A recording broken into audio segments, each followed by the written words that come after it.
I don't think people fully appreciate the stunning effects of a white light on a weapon. And I do mean literally stunning, as in jarring to the senses. As in, it gives you a few seconds of them being stunned and unable to react. And I don't mean literally in the cringe, millennial, overstated way. This footage is being taken, obviously, with a camera that's going to adjust to this change in light intensity way faster than the naked eye will. For those curious about gear, I'm using a Streamlight ProTac on my rifle and a Streamlight TLR7 on my Glock. These are very affordable options while still crossing that threshold of what's to be expected. Streamlight has plenty of professional contracts.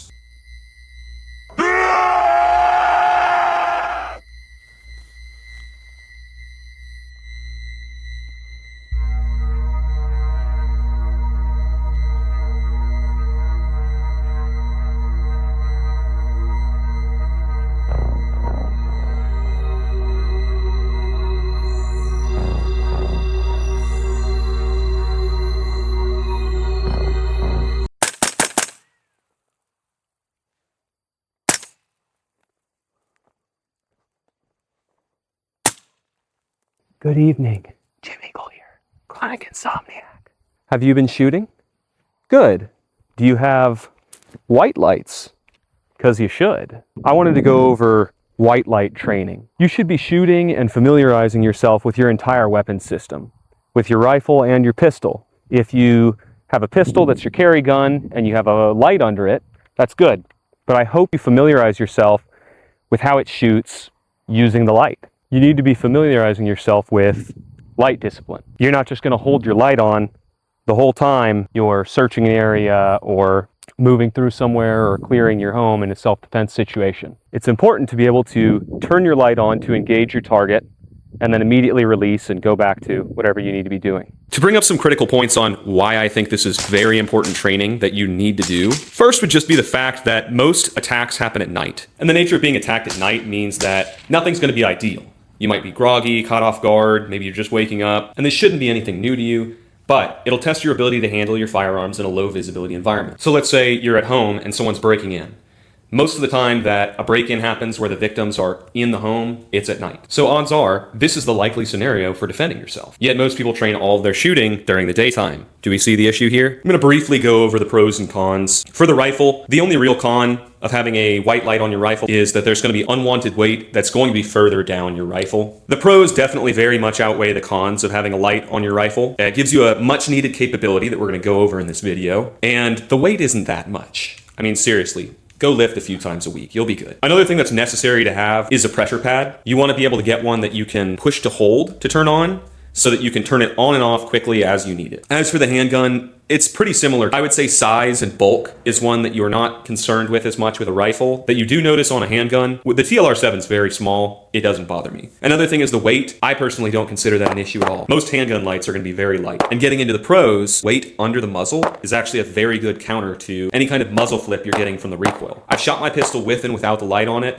and trust me, I can tell the difference. And then again, with the much needed capability, you're going to be carrying your pistol with you day and night. At least you should be, right? The importance of having a pressure pad to activate your white light cannot be understated. If you turn your light on and leave it on, you're going to lose the initiative and a lot of that advantage that comes with flashing them with your brights. You're going to lose staying ahead of their OODA loop. And if you just leave your light on the whole time you're clearing or doing whatever, turn a corner, they're going to see you coming before you clear it. If you're outdoors, you'd be surprised how far away you can see these lights. You can see it for miles. If you pop the light on and off real quick, maybe they won't be able to pin you down. You can get a good view, and if you flash it on and off really quick to get target ID, their eyes are going to try to get used to the bright, and then when you turn it off, try to readjust. If you just hold the light on, it's going to be a lot easier for them to adjust to the situation and then shoot where the light is. Another nice thing to remember is that you on the back end of the light aren't going to have half the trouble adjusting to the change in brightness and intensity as the guy on the receiving end of the light when you turn that thing on and off. The benefits of your white light diminish at distance in open territory. Like I said earlier, if you use this in open territory, you're going to expose yourself to anyone for miles around. Even at several hundred meters, which I probably should have tested, you began to lose that jarring effect of flashing them with your brights. There are a few things you'll need to get used to when shooting with a white light. One's just the timing, turning on the light, acquiring a target, and shooting. It should all be one fluid motion. Another thing that wasn't as difficult as I anticipated was getting the picture of your reticle while your target is painted with that white light. Earlier I mentioned noise and light discipline. A big part of that is knowing your ergonomics. basics. Know where your switch is, know how it feels, and at all costs avoid accidental flashes because those are going to give away your position. It really sucked to put your hand in the wrong spot and start taking stray rounds. And finally, you need to know how your eyes are going to adjust to that white light turning on. Look, I'm Jim Eagle. I am the night. The night is the time for predators. So that's likely when they're going to come for you. You think they're going to come after old Jim? You think they want to dance with the devil dog under the pale moonlight? I don't think so, but I'm ready if they are. Walking away from this experience, the biggest thing I feel was missing when I left was training force on force with white lights. Here I am telling all of you guys to buy a white light. What's to say one of you subscribers isn't going to try to break into my house after watching this video? Hey, some of you are crazy, but that's why I love you. My point is, with weapon lights as ubiquitous as they are right now, there's a decent likelihood that someone who would attack me might have one themselves. I feel the next step in this training evolution is getting some white lights and practice pointing them at each other and reacting to that. Getting reaction time, understanding how to mitigate this, maybe bringing airsoft guns into the equation. That said, questions, comments, concerns? Do you use a weapon light on your fighting rifle and your carry gun? If not, do you eat a lot of carrots or are you just this delusional? I'm personally to the point where I don't see any good argument to support not having a weapon light on any gun that you're planning to take into a fight. But if you think you have something that can change my mind, go ahead and let me know down in the comments. But get ready to be dogpiled. Hey, I appreciate your viewership.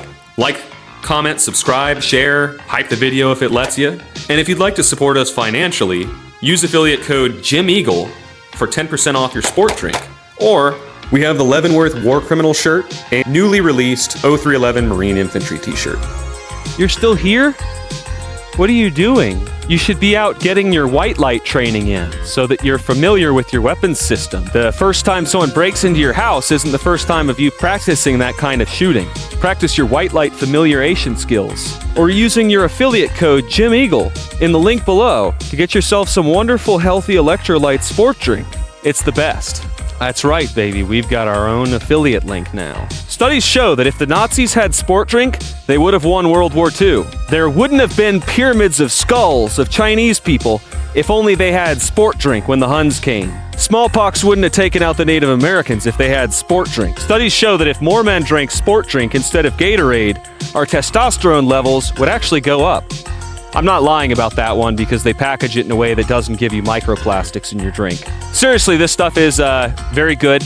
It's healthy. It's a great alternative to all those gunked up corporate electrolyte drinks like Gatorade and Powerade, which you know what corporations support anyways. A bunch of dystopian nonsense you don't want your money going to. So support sport drink. They're good dudes.